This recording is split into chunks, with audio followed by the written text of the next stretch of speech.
mais ce dont l'Occident ne prend conscience que depuis quelques mois est la suite d'un parcours de combat social et politique de plusieurs générations.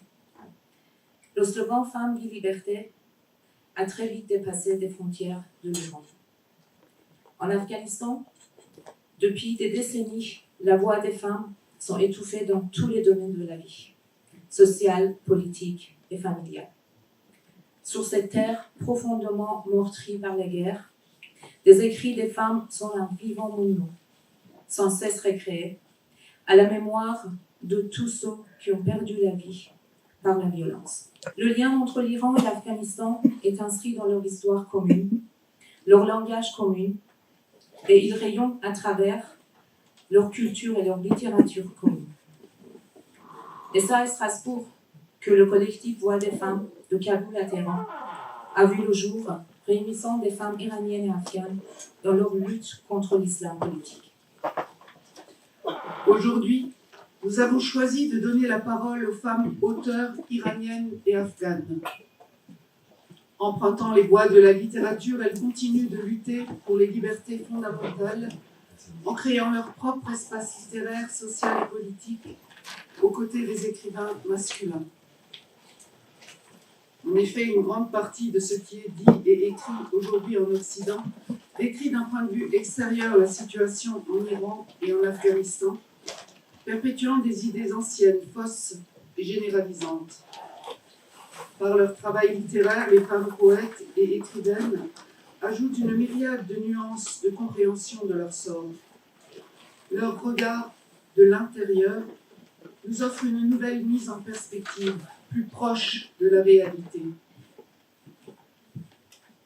Dans une interview donnée au journal Le Monde, l'écrivain afghane Shpotsmai Zaryab dit « La création est mon arme de résistance. Plus la force des femmes est niée, étouffée, plus elle ressort autrement et puissamment. Dans mes livres, il y a beaucoup de peut-être. » Fin de citation. Ces peut-être nous ont permis de nous trouver. Ces peut-être doivent devenir des possibles.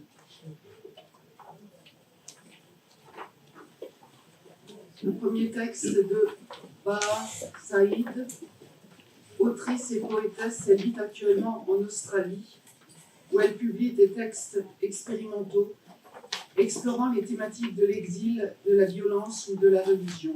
Bahar Saïd est afghane.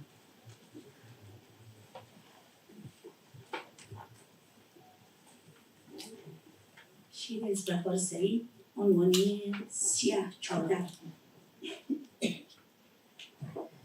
سیاه چادر مرا پنهان ندارد، نمای رو مرا عریان ندارد. چو خورشیدم ز پشت پرده تابم، سیاهی ها نمی گردند حجابم. نمی دارد مرا در پرده پنهان، اگر عابد نباشد ساست ایمان. تو که از شهر طریقت ها بیایی، به موی من چرا ره گم نمایی؟ نخواهم ناصحی وارونه کارم، که پای ضعف تو من سرگذارم. که انصافی در این حکمت ببینم، گنه از تو و من دوزخ نشینم. بجای روی من ای مصلحت ساز، بر روی ضعف نفست چادر انداز. Le voile noir. Ce voile noir ne me couvrira pas. Découvrir mon visage ne me met pas à nu. Comme un soleil, je brille même à travers les rideaux. La nuit ne sera pas mon masque. Il ne m'aurait pas caché derrière un voile, se croyant s'il avait la vraie foi. Si tu suivais la bonne voie, je ne te dérouterais pas. Ô mon conseiller hypocrite, je ne veux pas payer le prix de ta faiblesse. Quelle justice dans cette sagesse, Tu commets le péché et c'est moi qui vis en enfer. Au lieu de couvrir mon visage, ô imposteur, couvre ta faiblesse d'esprit. Un deuxième texte de Khaled Foro.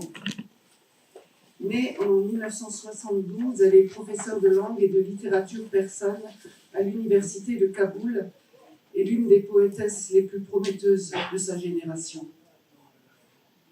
ساعت 5 عصر سطرهای بنفش نگاهم را خط خط می کنند عبث با قلمی که ابریست واژه هایم را هجا هجا می شکنند تا مصرع از عشق نخوانم صدایم را بریده اند اگرچه خونین اگرچه زخماگین در نوار قلب عشق ضبط می شوم اما نومیدی نیرومندتر است گام هایم با پیش رفتن انس نمی گیرند تحرک گناه نابخشودنی روزگار است همیشه از نشستن و شکستن و سکوت آینه مرا اندرس داده اند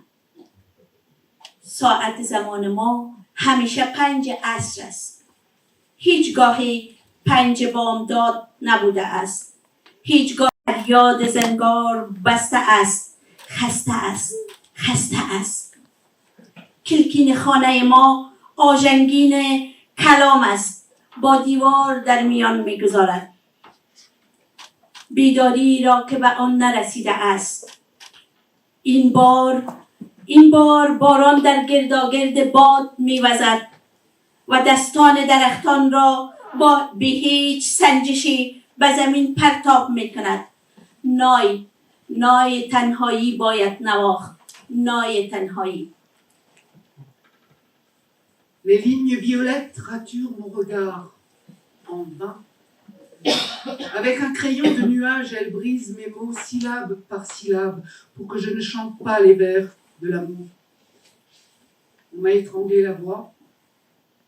Même en sang, même blessé, je reste gravée sur l'électrocardiogramme de l'amour. Mais le désespoir est plus fort. Mes pas n'ont pas appris à passer. Le mouvement est le péché impardonnable de l'époque. Depuis toujours, on a appris à mon miroir à se figer, à se briser, à se taire. L'horloge de notre temps est arrêtée sur 5 heures de l'après-midi. Jamais elle n'atteint 5 heures du matin. Jamais ne disparaîtra de l'étang de ma mémoire que le mouvement et le péché impardonnable de l'époque. Depuis toujours, l'odeur de coucher de soleil remplit mes narines de chagrin. Peu à peu, une montagne se sculpte en moi. Chaque nuit, je me brise en un long sanglot. La bile est un cri rouillé, fatigué. La parole fissure les murs de paille de notre maison. Elle confie au mur l'éveil qu'elle n'a pas atteint. Cette fois, c'est la pluie qui tourne autour du vent et jette à terre les mains des arbres sans aucun discernement.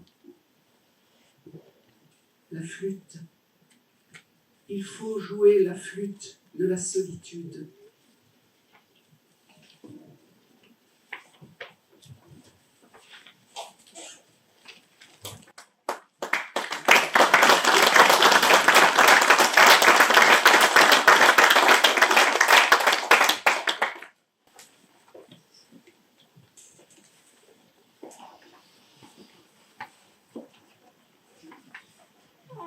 Une deuxième autrice afghane, Eshpotmai Zaryab, elle est née à Kaboul dans les années 50, et on peut retrouver des thèmes comme l'innocence de l'enfance, les désastres de la guerre, les humiliations de la pauvreté, la tyrannie des fondamentalistes, la situation de la femme afghane. Dans ses nouvelles, elle a rédigé sa thèse sur la littérature moderne à l'université de Montpellier et elle vit aujourd'hui à Florence. Notre collègue maigrissait de jour en jour. Tous nos collègues maigrissaient de jour en jour. Il flottait dans ses vêtements. Tous flottaient dans leurs vêtements. Il devenait couleur de cire. Tous devenaient couleur de cire. Il avait les cheveux de plus en plus blancs. Ils avaient tous les cheveux de plus en plus blancs. Le matin, quand j'arrivais au bureau, j'avais l'impression de ne pas avoir vu ces gens-là depuis des années. Leurs paupières étaient chaque jour un peu plus ridées que la veille. Aux commissures des lèvres, 2 sillons en forme d'arc semblaient s'être creusés plus profondément. Leur bouche prenait l'aspect de vieilles souches d'arbres. C'était comme si leur peau aspirait à coller sans délai à leurs os. Je voyais leurs yeux pressés de rentrer au fond de leurs orbites jusqu'à atteindre la paroi interne de la nuque. J'étais terrifiée à l'idée qu'un jour ils y parviennent pour de bon et ressortent de l'autre côté en clignant des paupières. C'était un grand bureau, très haut de plafond. Les murs étaient couverts de portraits en différents formats de grands personnages. On le voyait assis, debout, installé à son bureau, tantôt souriant, tantôt sérieux, avec lunettes, sans lunettes, parfois en plein discours, parfois immobile et silencieux. Sur certains, il posait avec les mains le long du corps, mais on le voyait aussi adossé à son fauteuil. Grand personnage par-ci, grand personnage par-là. Il nous jetait des regards pleins de méfiance et de haine à mes collègues et à moi. Ces portraits nous terrorisaient et nous faisions tout pour éviter que nos regards ne croisent celui du grand personnage. À force de baisser les yeux, nous gardions tout le temps la tête penchée et ne pouvions plus la relever. Nous tentions bien parfois de nous redresser, mais nos têtes retombaient d'elles-mêmes, exactement comme des objets qui n'auraient plus dépendu de nous. Oui, c'est bien cela, je ne peux pas dire mieux. Dans le bureau régnait un silence angoissant, pas un mot, comme si la ville avait livré à notre service son propre silence et sa propre angoisse. Mais à part cela, qu'aurait-elle pu nous livrer ? Seuls des froissements de papier venaient troubler de temps à autre le silence, et ces bruits dérisoires nous faisaient chaque fois tressaillir. Notre collègue était assis juste en face de moi. Les autres étaient répartis de chaque côté, et je ne le quittais pas des yeux. Il avait tout le temps la tête penchée et ne pouvait plus la relever. Nous étions de moins en moins nombreux à travailler dans ce service. De temps en temps, quelqu'un frappait, entrait, prononçait un nom. Un de nos collègues se dirigeait alors tête baissée vers la sortie, pour ne plus jamais revenir. Il le liquidait et l'enterrait. Peut-être même l'enterrait-il avant de l'avoir liquidé. Qu'est-ce qu'on en sait ? Quelques jours après, un autre arrivait et s'asseyait à sa place. Bientôt, le nouveau venu commençait lui aussi à maigrir, à pâlir. Ses cheveux blanchissaient, ses paupières se ridaient. 2 sillons en forme d'arc se creusaient aux commissures de ses lèvres. Sa bouche prenait l'aspect d'une vieille souche. Sa peau collait à ses os et ses yeux rentraient irrévocablement et sans délai dans leurs orbites, jusqu'à atteindre la paroi interne de la nuque. Un jour, il se mettait à avoir peur des portraits, baissait la tête et restait définitivement courbé. Il était devenu, comment dirais-je, notre collègue à part entière. Les heures, les minutes passaient avec lenteur. Un jour, j'ai apporté un livre au bureau, un de ceux que je connaissais par cœur à force de les relire. Je me suis assise à ma place, j'ai sorti lentement le volume de ma poche et je m'apprêtais à le feuilleter quand tout à coup, notre collègue a sursauté. Sans me quitter des yeux, il a montré discrètement le mur de son doigt desséché, le mur où les portraits. En regardant les portraits du grand personnage avec leur regard haineux, j'ai eu l'impression qu'ils voulaient s'échapper de leur cadre pour se ruer sur moi, mais les cadres les retenaient. J'ai ressenti de la sympathie pour eux, de la reconnaissance. J'ai remis lentement, discrètement le livre dans ma poche et je me suis dit, toute fière, que je venais de dérober quelque chose au grand personnage. Notre collègue m'a fait un signe de tête. Ça m'a décontenancé. Sa main s'est mise à trembler, je l'ai posée Ma main s'est mise à trembler, je l'ai posée sur la bosse qui saillait de ma poche pour la dissimuler au regard des portraits. Je les sentais pleins de haine. Je voyais bien qu'ils essayaient de s'échapper de leur cadre pour se ruer sur mon livre. Le temps passait avec lenteur, le froissement du papier résonnait avec un écho terrifiant. J'ai regardé ma montre. Chaque instant durait un siècle. On aurait dit que le temps s'était révolté et refusait désormais de s'écouler. Je me suis demandé ce qui se passerait si cela devait nous arriver réellement. Mes collègues et moi, nous resterions ainsi, assis à nos bureaux, tête baissée pour des siècles et des siècles, à pourrir lentement sous les yeux du grand personnage. Je tremblais si fort que j'ai dû me lever. Cachant d'une main la bosse que formait le livre dans ma poche, de l'autre agrippant mon sac, j'ai pris mes jambes à mon cou et j'ai couru dans les couloirs sombres et étroits, aux murs couverts de portraits du grand personnage. Je me suis retrouvée dehors. Sur les murs de la ville, il y avait des portraits identiques, mais cette fois de taille gigantesque. Ça et là, quelques passants traînaient leurs corps minuscules sous les portraits géants, créatures pitoyables, déjà bien en peine de supporter leur propre poids. J'ai longé des habitations sans vie. Les occupants avaient effacé leurs noms sur les portes, laissant ainsi autant d'espaces vides et inquiétants. Je savais que c'était la peur qui les y avait contraints. Beaucoup de magasins avaient le rideau tiré. Il me semblait que d'invisibles paires de mains les empêchaient de rouvrir. Les commerçants, liquidés, enterrés sans même avoir été liquidés comme nos collègues. La ville est silencieuse. Et ce vide, ce silence, inspire la terreur. Et les portraits aussi inspirent la terreur autour d'eux, dans cette ville qu'ils retiennent prisonnière. J'entends alors derrière moi une voix étouffée. Je me retourne, c'est mon collègue. Il jette un regard méfiant autour de lui et s'approche. Tendant une main crochue comme une serre, il happe prestement le livre de ma poche et le dissimule en un clin d'œil sous sa veste trop large. Encore un regard furtif autour de lui, il marmonne entre ses dents. « Allez m'attendre près de la rivière. » Et il disparaît. Je la connais bien, cette rivière. Elle traverse la ville de part en part et, comme une flèche, la divise en deux demi-cercles. Chaque fois que je la longe, elle me fait pitié. Elle se traîne et languit à longueur d'année après cette eau qui lui fait tant défaut. Le peu de courant qui lui reste charrie les ordures de la ville. Elle a tellement honte de son propre lit qu'elle en répand l'odeur tout au long de ses rives. Au bord de la rivière, j'ai toujours envie de me boucher le nez, mais je sais qu'elle a honte. Je ne lui en veux pas et je m'abstiens. Mes poumons s'emplissent alors de sa puanteur et je me sens pourrir, moi aussi. Parvenu sur la berge, je m'appuie au parapet et commence à attendre dans l'atmosphère putride. Je regarde ma montre, mon collègue n'arrive pas. Portant la main à ma poche, je tâte la place vide laissée par le livre, mon cœur se serre. J'aperçois enfin mon collègue au loin. Il marche lentement, s'arrête à intervalles réguliers et regarde bien autour de lui. Il s'approche encore, s'arrête près de moi, puis brusquement, il tire mon livre de sa veste et le jette à la rivière. Je bondis. « Qu'est-ce qui vous prend ?»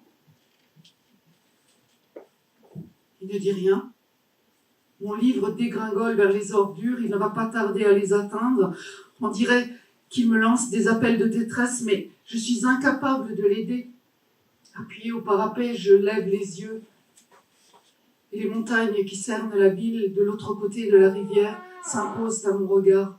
Elles sont immenses. Je n'aime pas ces montagnes. Quand j'étais petite, j'étais persuadée qu'elles me volaient le soleil. Et là, en les regardant, je retrouve l'enfant que j'étais, qui avait peur dans le noir et redoutait la nuit. J'ai envie de me confier à mon collègue, mais il pose son doigt sur ses lèvres et me fait signe de m'éloigner du parapet. Je lui obéis. Il s'approche ensuite et me dit au creux de l'oreille : « Méfiez-vous des murs, même des parapets. » Il garde la tête baissée, il est incapable de la tenir droite. Dans les murs, il y a des petites bêtes. Elles ont des oreilles. Enfin, je veux dire, les murs ont des oreilles. Oui, les murs ont des oreilles. Les murs nous écoutent. Il montre les murs du doigt. Ils sont couverts de portraits. Et je me rends compte que les portraits sont bordés d'un rouge aussi cru que du sang frais. Vous avez d'autres livres? Plutôt que de répondre à sa question, je lui demande pourquoi il a jeté mon livre à la rivière. Vous avez d'autres livres? Oui, Où sont-ils? chez moi, À quel endroit? dans ma bibliothèque. Et les voisins ne les voient pas? Je n'en sais rien. Vous connaissez un endroit où on pourrait se parler? Non. Dans cette grande ville, dans ce vaste pays, dans ce monde immense, il n'y a pas un seul endroit où deux personnes peuvent s'asseoir et causer. Pas un seul. Ce monde est immense, mais par endroits tellement étriqué que la vie en devient impossible. Sa voix et la mienne me semblent ne plus faire qu'une. N'est-ce pas moi qui en réalité parle par sa bouche? Cette idée me fait plaisir. Pourquoi est-ce que vous avez jeté mon livre à la rivière? Vous savez, cela fait des années que j'ai oublié ma langue dans un coin de ma bouche. Des années. Et c'est très bien ainsi. Vous devriez faire la même chose. Cela vaudrait mieux pour vous. Ma langue, depuis maintenant bien longtemps, n'est plus qu'un morceau de muscle. Un simple muscle qui accomplit toujours les mêmes mouvements et a oublié tous les autres. Parfois, j'en viens à penser que je n'ai plus besoin d'elle, qu'elle ne sert plus à rien. J'aurais pu vivre tranquillement sans elle, bien tranquillement. Mais pour mes livres, j'étais prêt à tout. Vous avez des livres, vous aussi? Dis, tu pourras me prêter des livres? Eh bien, justement, ce que je voulais dire, c'est que j'ai enterré mes livres. Il y a très longtemps. Tu as enterré tes livres? Qu'est-ce que ça veut dire? Oui, je les ai enterrés. Mes livres. Ce sont mes enfants et je les ai enterrés vivants. Il y a des mois, des années, je ne sais plus. Je pensais tous les jours à mes livres, je savais que ceux de nos collègues qui nous avaient quittés pour toujours en avaient tous eu. Donc il fallait que je fasse disparaître les miens. J'ai décidé un jour de les enterrer en secret. Un soir, à minuit, je me suis levée, il faisait noir d'encre. On n'entendait rien. Je me suis mis à creuser au milieu de ma chambre pour ne pas être vue.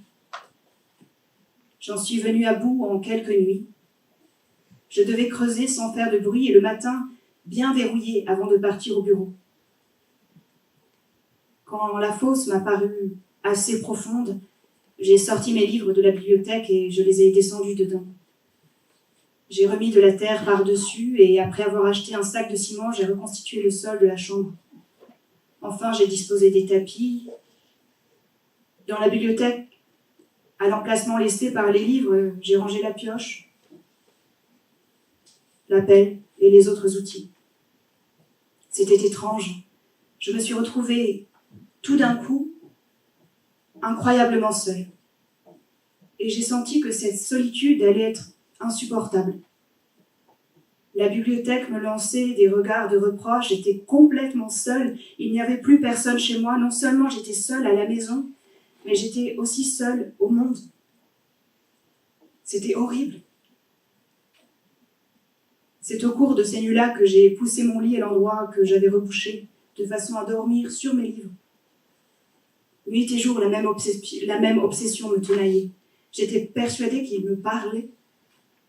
J'entendais leur voix, ils essayaient de me réconforter, de me donner du courage, mais depuis, quand je sors de la maison et que mes yeux aperçoivent les portraits sur les murs, j'oublie tout ce que mes livres ont pu me dire. Mon courage s'envole et la peur me gagne. J'ai l'impression que les portraits sortent de leur cadre et se ruent sur moi. Alors je deviens tout pâle, je sens blanchir mes cheveux, je sens blanchir la pointe de chacun d'eux. Ce blanc remonte lentement avec un grincement atroce. Je sens mes paupières se rider. Je sens s'incruster 2 arcs au coin de mes lèvres et je les entends s'enfoncer dans ma chair. Ma peau s'est collée à mes os. Mes yeux s'enfoncent de plus en plus comme s'ils avaient envie de toucher la nuque. Mon cou se tasse de plus en plus et ma tête tombe en avant. Mon cou ne sait plus tenir droit. Pendant tout le temps où mon collègue a parlé, j'ai pu constater qu'il ressemblait de façon troublante à nos autres collègues. Le lendemain, je retourne au bureau. Les portraits n'ont pas bougé. Terrorisée, je m'assieds à ma place. Cette fois, je n'ai pas apporté de livre. Mes collègues, silencieuses et impassibles, ressemblent à des fantômes. Ils entrent, vont s'asseoir et penchent lentement leur tête en avant. La chaise de mon collègue, elle, demeure vide. Il n'arrive toujours pas. Nous restons ainsi, les yeux rivés sur cette chaise vide. Mes collègues ont encore maigri et flottent un peu plus dans leurs vêtements. Ils ont pâli, leurs cheveux ont blanchi. Aux commissures de leurs lèvres, 2 arcs profonds se sont incrustés et leurs bouches se sont métamorphosées en vieilles souches d'arbres. Tout le monde se tait. Sur les murs qui nous entourent, le grand personnage trône toujours, bien à sa place dans son propre portrait, et nous tient à sa merci de ses yeux pleins de méfiance et de haine. Le temps passe lentement, cruel, terrifiant, comme s'il était le complice des portraits. Moi, je n'arrête pas de penser à mon collègue et à ses livres. Quand vient l'heure de la sortie, nous nous séparons sans un mot, et chacun va de son côté. Je me rends directement à l'adresse de mon collègue. J'entre, traverse la cour et pénètre dans le vestibule de la maison. Tout est grand ouvert et toutes les pièces sont vides. La chambre ressemble à une caverne. Il y a un grand trou dans le sol et une poussière imprégnée d'odeur de papier brûlé flotte dans l'air. Je sors en suivant la fumée et parviens à un tas de papier en feu. Je n'en crois pas mes yeux. Les jambes tremblantes, je m'assieds par terre. Les livres de mon collègue sont en train de se consumer. Mon sang se glace. J'ai l'impression qu'il s'est arrêté de circuler et mes jambes se figent. J'essaie de me lever, mais je n'y arrive pas. L'odeur de papier brûlé m'a paralysée. Je ne sais pas combien de temps je suis restée devant ce tas de livres en feu. Mais pendant tout ce temps, j'ai senti mes cheveux blanchir de la pointe à la racine, vers laquelle, avec un grincement atroce, j'entendais monter lentement cette blancheur. À l'heure où je vous parle, j'ai toujours la tête pleine de cette odeur de papier brûlé et j'écoute avec horreur mes cheveux qui blanchissent.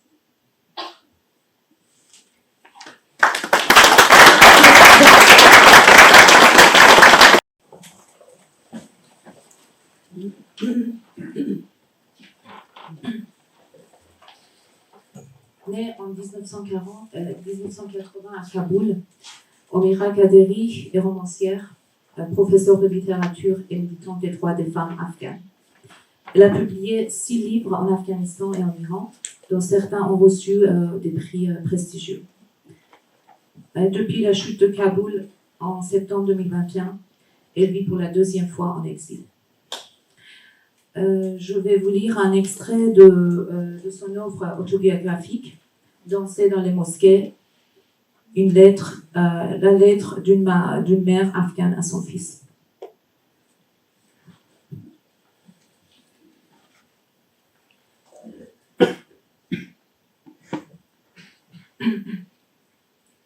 Mon fils chéri, ma grand-mère Nana Jan ne m'a jamais raconté ce genre d'histoire. Elle préférait me réserver des contes dans lesquels il n'y avait ni djinn ni baguette magique pour exaucer mes vœux. Ces histoires, à elle, étaient peuplées de monstres. Baba Gorgori, Barzangi, Mardazman, Dokhtar Khor, et de centaines de créatures effrayantes. Elle avait plus d'histoires de monstres que de perles sur son tasbih, chapelet. Elle me le racontait pour m'empêcher de jouer avec les garçons, de me couper les cheveux, de porter des jupes courtes, de grimper aux arbres, de parler à la voisine de l'autre côté du mur. Du rire à gorge déployée et de me disputer avec elle. Si je désobéissais, elle me menaçait sous prétexte qu'un monstre allait apparaître de nulle part et m'emporter dans un lieu épouvantable où il me dévorerait la chair et me sucerait les os. Pire encore, il ferait de moi son épouse et m'obligerait à avoir une flopée d'horribles petits ogres. Elle était persuadée que la plus difficile des missions que le Tout-Puissant pouvait confier à quiconque était d'être une fille en Afghanistan. Quand j'étais petite, je n'avais aucune envie d'être une fille. Je n'avais même pas envie que mes poupées en soient. Je me souviens, je connaissais plus de chemins menant en enfer que des rues menant chez moi.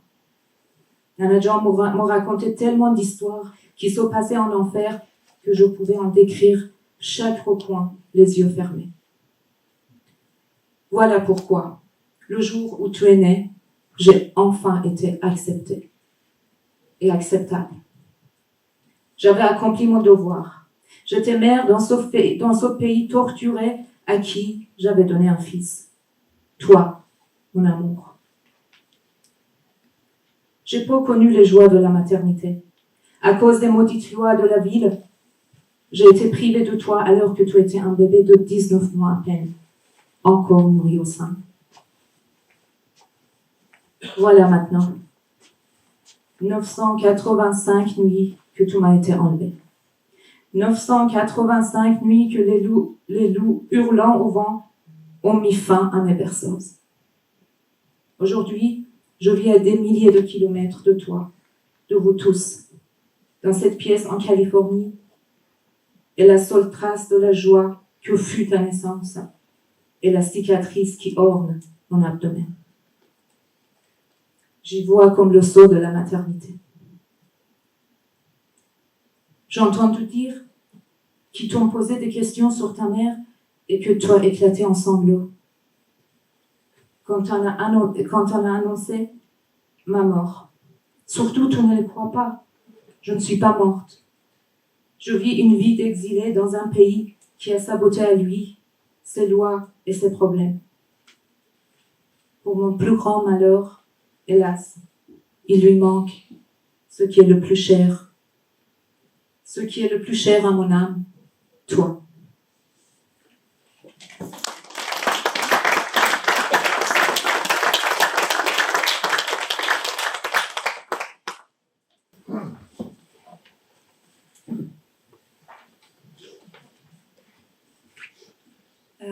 À présent, un poème de Forough Farrokhzad. C'est l'une des plus grandes figures de littérature moderne iranienne. Sa vie personnelle et sa poésie s'inscrivent dans la transgression des modèles traditionnels.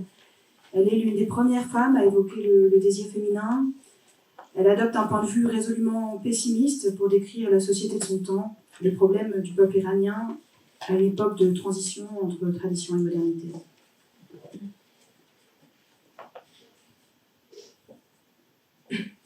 پنجره یک پنجره برای دیدن، یک پنجره برای شنیدن، یک پنجره که مثل حلقه چاهی در انتهای خود به قلب زمین میرسد و باز میشود به سوی وسعت این مهربانی مکرر آبی رنگ.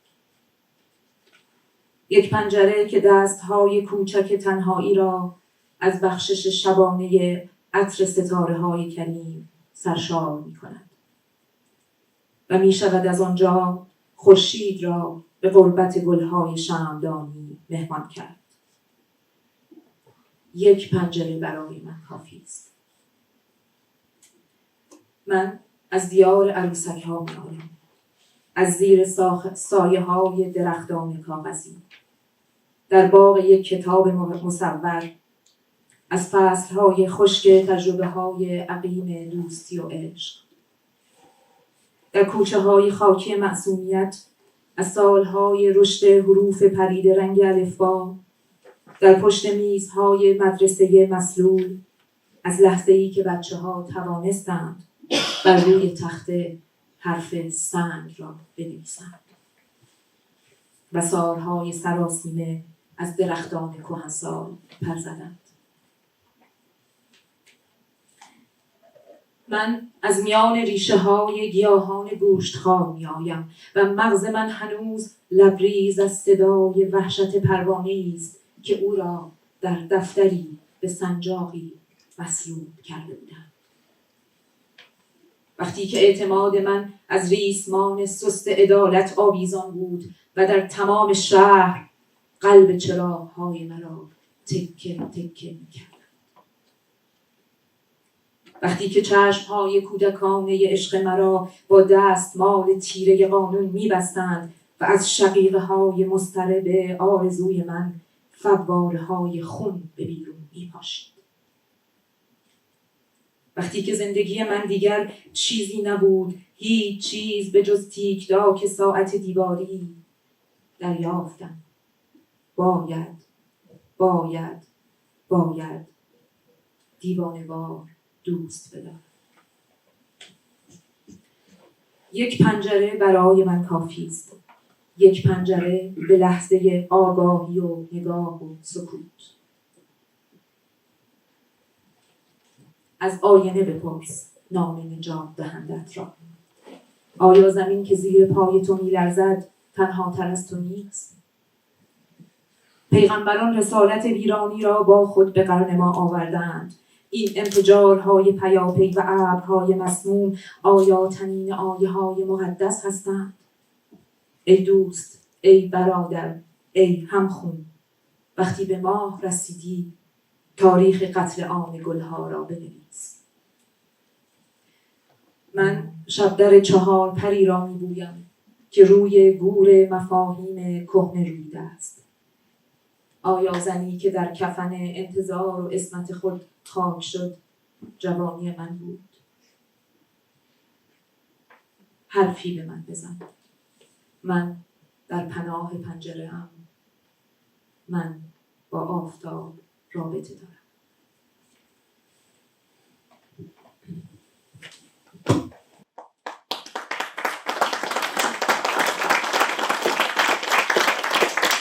Alors pour ceux qui ne parlent pas persan, je vais vous lire la traduction.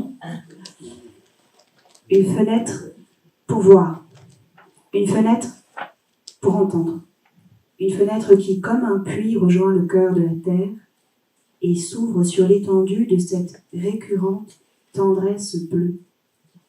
Une fenêtre qui remplit les petites mains de la solitude, les offrandes nocturnes, du parfum des étoiles généreuses. Une fenêtre d'où l'on peut convier le soleil à marcher la solitude des géraniens. Je viens du pays des poupées, de l'ombre des arbres en papier dans le jardin d'un livre illustré.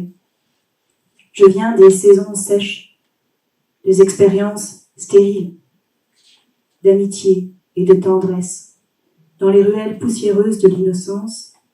Je viens des années de la croissance des lettres pâlies de l'alphabet, derrière les pupitres de l'école souffrante. Je viens du moment où les enfants étaient en mesure d'écrire le mot « pierre » sur le tableau, et où les sansonnets horrifiés fuyaient les arbres anciens. Je viens du milieu des racines des plantes carnivores et mon cerveau déborde toujours du cri, de la panique d'un papillon crucifié dans un cahier. Lorsque ma confiance était épandue à la cordelage de la justice et que dans toute la ville on massacrait le cœur de mes lampes, lorsque l'on bandait les yeux enfantins de mon amour avec le foulard noir de la loi et que les fontaines du sang jaillissaient des tempes angoissées de mon envie, lorsque ma vie n'était qu'un tic-tac de l'horloge, j'ai compris qu'il fallait aimer à la folie. Une seule fenêtre me suffit. Une fenêtre sur l'instant de la conscience, du regard et du silence. Demande au miroir le nom de ton sauveur. La terre qui tremble sous tes pieds, n'est-elle pas plus seule que toi? Les prophètes ont transmis à notre époque leur mission de dévastation. Et ces explosions successives et ces nuages toxiques ne résonnent-ils pas des versets sacrés? Ô amis, ô frères, ô consanguins, quand tu arriveras sur la lune, écrit l'histoire du massacre des fleurs. Je sens l'odeur des trèfles pousser sur la tombe des concepts vétustes. La femme qui était enterrée dans son linceul d'attente et de pureté n'était-elle pas ma jeunesse?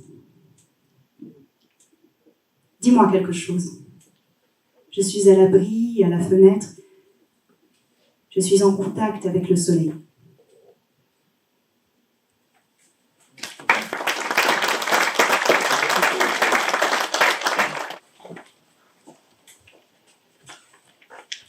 Azar Nafizi est née en 1955 à Téhéran.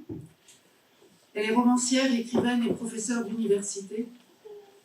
À la suite de son refus de porter le voile islamique, elle est expulsée en 1982 de l'université de Téhéran. Elle vit en exil aux États-Unis. En 2003, elle publie son premier roman autobiographique, Lire Lolita à Téhéran, un best-seller international publié en 32 langues. À l'automne 1995, après avoir démissionné de l'université, j'ai décidé de me faire plaisir et de réaliser un rêve. J'ai choisi 7 de mes étudiantes parmi les meilleures et les plus impliquées et je les ai invitées à venir chez moi tous les jeudis matins pour parler littérature. 7 femmes. Nous allions analyser d'inoffensives fictions, mais faire cours à une classe mixte dans l'espace privé de ma maison était trop dangereux. L'un de mes étudiants de sexe masculin plus obstiné que les autres fit valoir ses droits.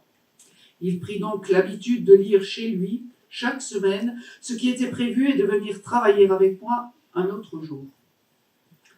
J'ai souvent taquiné mes étudiantes en leur demandant, après avoir évoqué le bel âge de Miss Brodie de Muriel Spark, qui d'entre vous me trahira un jour? Mon pessimisme naturel me portait à croire que l'une d'entre elles, au moins, finirait par se retourner contre moi. Nasrine me répondit sur le même ton. Vous savez bien, puisque c'est vous qui nous l'avez dit, que nous ne faisons en fin de compte que nous trahir nous-mêmes, que chacun d'entre nous est son propre Judas. Mana fit remarquer que je n'avais rien à voir avec Miss Brodie et qu'elles, ma foi, n'étaient que ce qu'elles étaient. Elle me rappela cet avertissement que je me plaisais à leur répéter. Ne réduisez jamais, en aucune circonstance, une œuvre de fiction à une copie de la réalité. Ce que nous recherchons dans ces livres n'est pas tant la réalité que l'apparition soudaine de la vérité.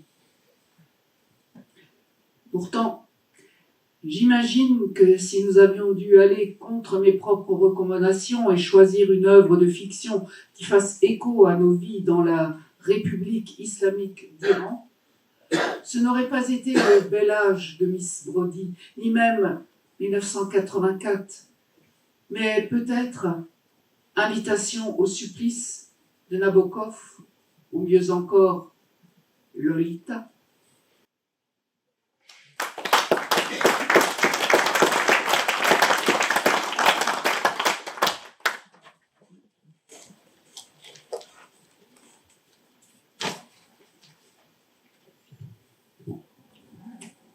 À présent, du coup, un extrait de Marx et la poupée de Mariam Majidi. Elle est née à Téhéran dans les années 80, elle vit en France depuis l'âge de 6 ans et elle a reçu en 2017 le prix Goncourt pour son premier roman qui est Marx et la poupée. Ce récit est largement autobiographique et il retrace son enfance dans la République islamique et l'exil de sa famille à Paris. Il était une fois le ventre de ma mère. Une fille pousse dans le ventre d'une femme. Non, tu n'iras pas manifester, tu es une femme et c'est trop dangereux. Son frère aîné vient de lui flanquer une grosse gifle. Elle ne dit rien, mais elle plante son regard noir de femme obstinée dans ses yeux et elle part lever fièrement le poing dans la rue et mêler sa voix à la fois de la foule en colère. Elle recevra bien des gifles encore et des insultes aussi, mais rien ne peut l'arrêter à 20 ans, ni les gifles du frère, ni sa grossesse, ni même la peur d'être tué. 1980, université de Téhéran. Un nuage de fumée, des coups de feu, des cris. J'ai peur. Je sens le danger et je me recroqueville un peu plus au fond du ventre, mais ce ventre va vers la mort, poussé par une force irrépressible. La jeune mère court dans les couloirs d'une université. Elle manque de tomber. Elle a failli glisser sur une flaque de sang dont la trace mène jusqu'à la salle de cours, d'où sortent des hurlements déchirants. Elle s'approche et regarde. À travers la porte entrouverte, elle voit une fille allongée sur une table. Un homme tente de la violer. À côté d'elle, par terre, un jeune homme à qui on brise le crâne à coups de bâton. Elle met la main sur sa bouche pour étouffer un cri d'épouvante. Elle est affolée et ses jambes tremblent. Des feuilles volent partout, des feuilles de cours, des fiches d'inscription, des dossiers. Les pages des livres sont déchirées, des étagères entières sont renversées. Des mains fouillent dans les tiroirs, des hurle-bouches. Les voiles des femmes sont piétinés. Des mains arrachent leurs cheveux. Les femmes sont traînées par terre, elles se débattent comme elles peuvent et les hommes qui les traînent les traitent de sales putes. Ces hommes ont les yeux injectés de sang et brandissent des bâtons plantés de clous. Ils crient « Allah Akbar ». Le bruit d'un crâne qu'on brise. Elle court toujours, mais ne parvient pas à trouver la sortie. Elle voit des jeunes tomber par terre, elle entend des cris, ses oreilles saignent. Elle voudrait disparaître, devenir aussi petite qu'une fourmi et se faufiler dans son coin avec son bébé. Son bébé. Soudain, elle prend conscience qu'elle est enceinte. Ma mère porte ma vie, mais la mort danse autour d'elle en ricanant, le dos courbé. Ses longs bras squelettiques veulent lui arracher son enfant. Sa bouche édentée s'approche de la jeune femme enceinte pour l'engloutir. Deux hommes l'ont vue, au bout de leurs bras pendent des bâtons cloutés, ils avancent vers elle. Une fenêtre est ouverte. Enceinte d'un bébé de 7 mois, elle doit sauter du second étage, hésite, se retourne et son regard se fixe sur ses bâtons. Et elle sent déjà les clous s'enfoncer dans sa chair, elle saute. Elle saute et je tombe. Tu es suspendu en l'air et c'est moi qui tombe. Je tombe et ton ventre se creuse. Je me tapis jusqu'à disparaître, je tombe et tu m'abandonnes dans ce ventre suspendu dans le vide. Tu me jettes autour de toi. Mon premier abandon. Ma première blessure d'amour.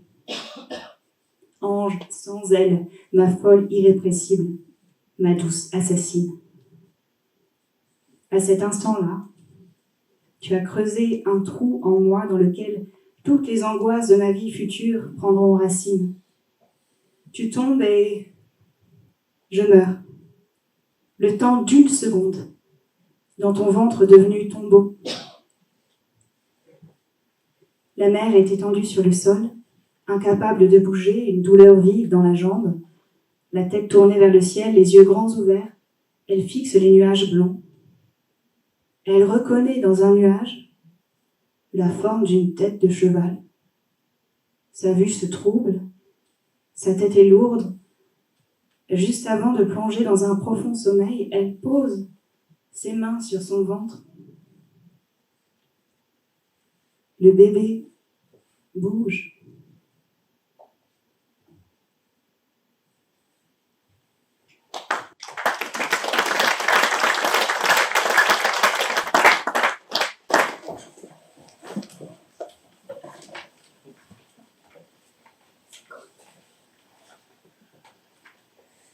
Roja Chamonkar est née en 1981 au sud de l'Iran. Elle est poétesse, cinéaste et traductrice.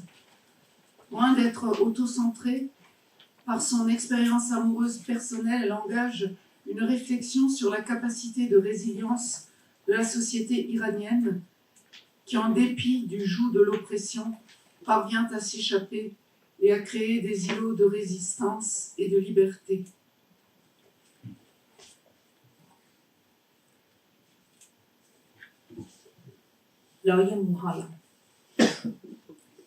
لای موهایم لاک پشت های صدایت را پنهان کردم.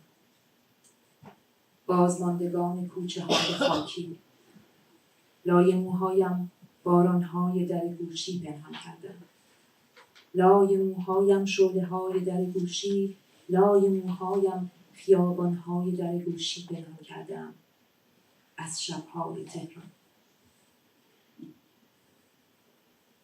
Dans ma chevelure, j'ai caché les tortues de ta voix, réminiscence des ruelles poussiéreuses. Dans ma chevelure, j'ai caché les pluies secrètes.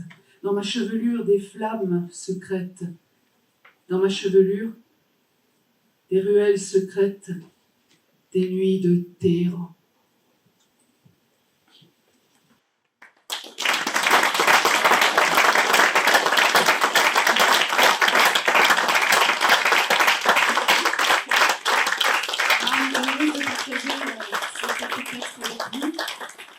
Et on serait ravis d'échanger si vous avez envie de discuter littérature et révolution féministe iranienne et afghane.